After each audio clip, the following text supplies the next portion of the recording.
Hi, my name is Hinrichs, and as a fellow of the Lloyd C. Gardner Program in Leadership and Social Policy, I explored the relationship between the criminal justice system and the immigration system, evaluating the nature of the convergence of these two punitive systems. It is critical to understand the racialization and criminalization of the immigration system had emerged at the very conception of federal immigration policy. Prior to even the start of the 20th century, there are salient concerns of criminality among immigrants and a construction of immigrants as terroristic, social, and economic threats, all of which continue to echo loudly in contemporary America. Yet despite all of this context, criminal prosecution as an enforcement tool of the immigration system remained rare up until the end of the 20th century. Through an historical analysis of federal legislation and discursive changes, I developed a new framework for understanding the development of the punitive system of crimmigration. The first stage begins at the very roots of U.S. federal immigration policy. The restrictions policy regime of the early 1900s would culminate in the construction of the quota system and the initial legalization of immigration. Violations of immigration law and even unauthorized entry into the U.S. were handled through civil and administrative processes at the time. Unlawful entry was not even a crime to be criminally prosecuted. But in 1929, that changed with the Undesirable Aliens Act, which made unlawfully entering the U.S. a misdemeanor and re-entering after deportation a felony. Yet, still after the passage of this act, criminal prosecution still remained rare for the next few decades, as the immigration system's enforcement model was still heavily structured as civil and administrative in nature. Then the punitive revolution began to take form in the criminal justice system in the late 1960s. Although the INS as part of the DOJ took on the tough on crime, or rather tough on immigrants rhetoric of the time, criminal prosecution still remained an uncommon tool of immigration enforcement through the 1970s.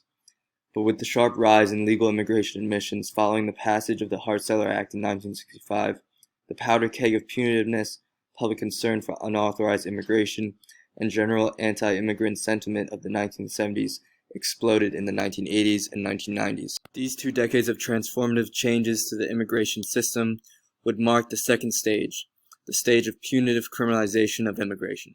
Among the hegemonic punitive rhetoric, public concern for immigration control, and unsubstantiated claims of widespread criminality among the thousands of Cuban and Haitian refugees of the early 1980s, Congress passed the Immigration Reform and Control Act, or the IRCA.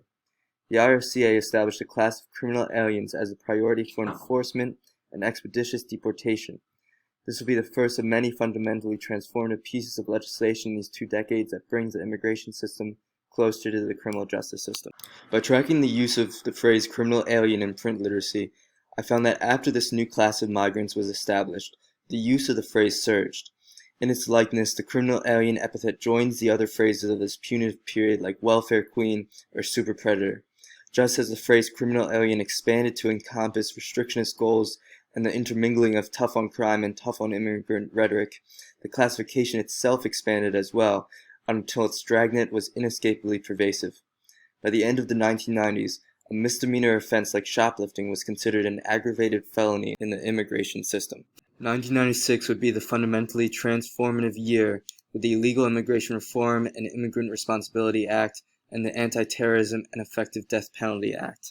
The architect of the Illegal Immigration Reform and Immigrant Responsibility Act, Representative Lamar Smith, even said the legislation was designed to bring immigrant enforcement, quote, closer to that of the criminal justice system.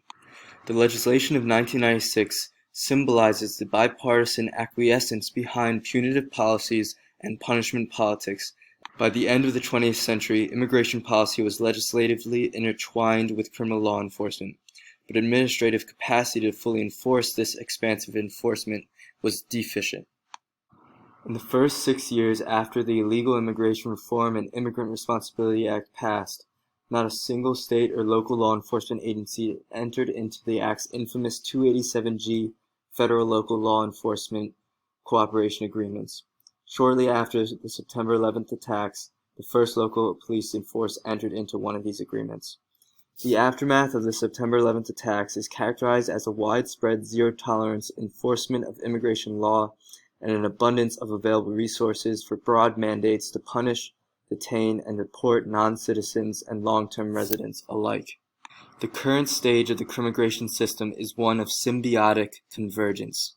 Proposed congressional criminal justice legislation from 1996 onwards increasingly incorporated considerations for immigration, a once uncommon characteristics of criminal justice policy.